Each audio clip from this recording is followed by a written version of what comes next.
Hey, in this issue, how SUI works, part number 2, components and architecture. Hello everyone, I am glad to welcome you to my channel.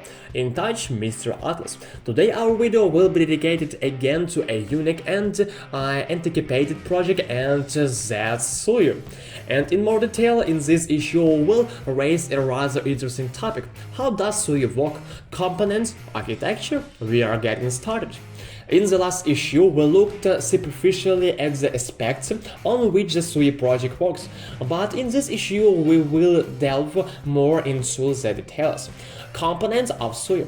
The SUI project is based on three key concepts, namely, number 1, object. SUI has programmable objects created and managed on Move, like smart contracts, and these same Move packages are also objects. Based on the above, it can be argued that SUI objects can be divided into two categories: mutable date values and immutable packets. Number 2, transactions. All updates in the SUI ledger are via transaction. We will talk about this in more detail in the next issue. Number 3, validators. I think it's no secret that the SUI network is run by a set of independent validators, each running their own instance of the SUI software. Friends, we are moving on to the next question. So, architecture SUI.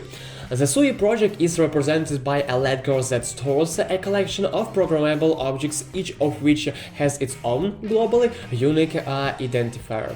Also, each object belongs to one address, and each address can have any number of objects.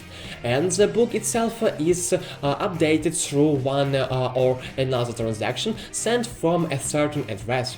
A transaction can both create and destroy and write objects, as well as transfer them to other addresses. Transaction structure.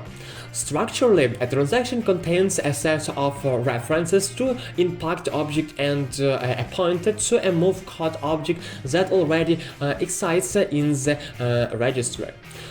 Committing a transaction produces updates to the incoming object and, if applicable, the set of newly created objects along with their owners. An example of such a transaction.